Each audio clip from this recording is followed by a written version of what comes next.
What's going on, everyone? It's time to talk about another horror film. So, today we're going to be talking about a film from the 70s called The House That Would Not Die.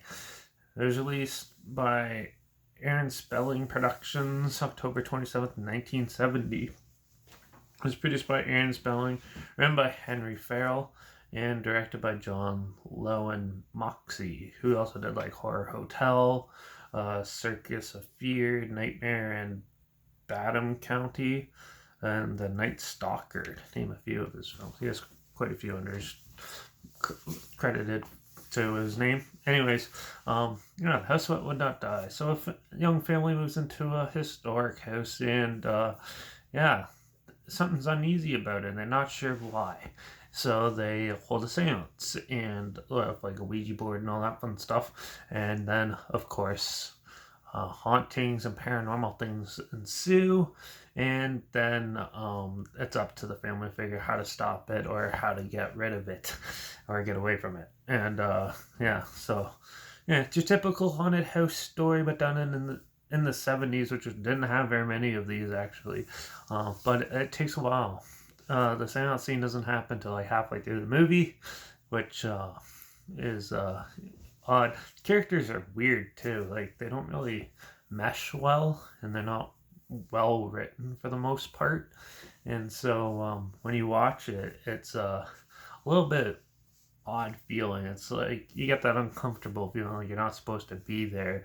And I think that was done intentionally, which is actually an interesting thing to do if it was. But it definitely made it for an odd film to watch.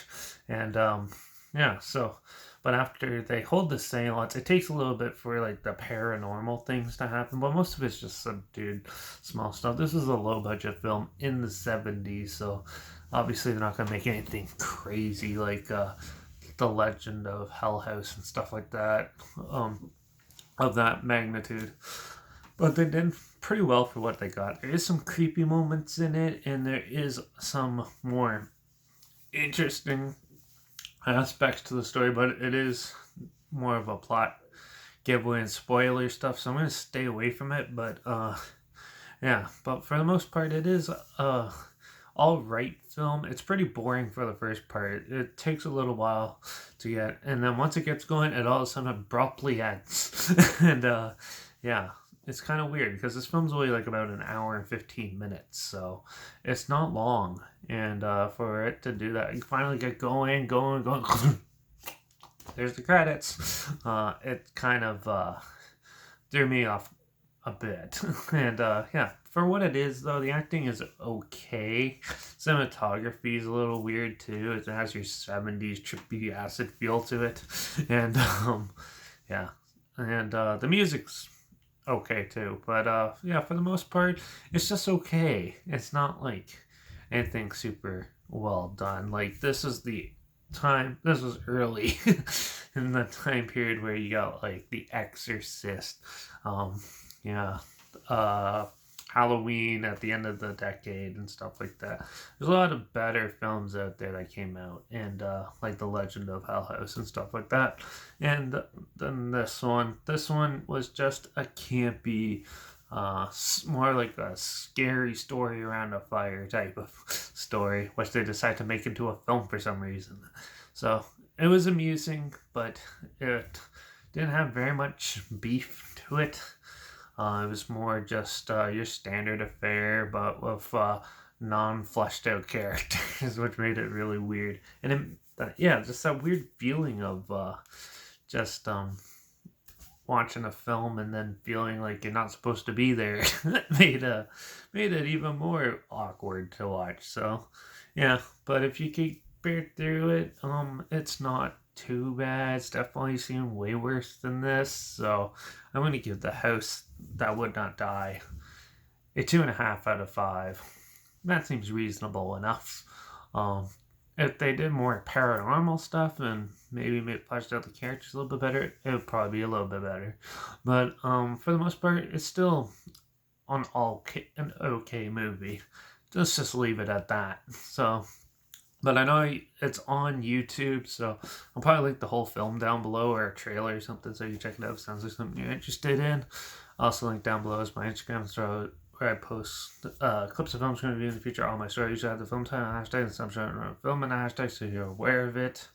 Also, my Letterbox is down below as well. That's when I post my first star rating right after watching the films. So follow me on one of those two platforms to stay in loop with the channel. Like this video, share it so more people are aware of it. Comment your opinions of the film down below if you have any.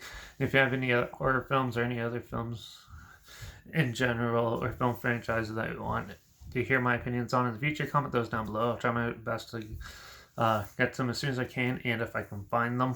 And don't make sure you subscribe. So find something weird, obscure, and on that you probably never thought of checking out like this together.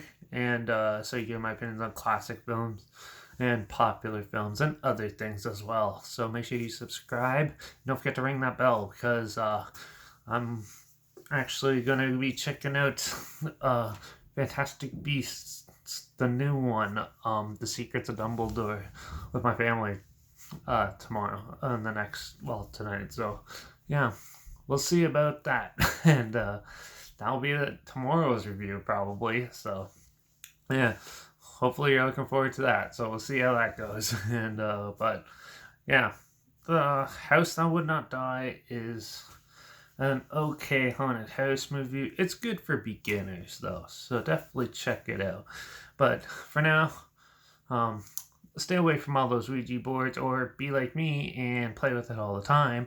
And yeah, hold seances all the time, and watch out for all those silly ghosts haunting your house. And I guess I'll see you all in the next review. So until then, cheers.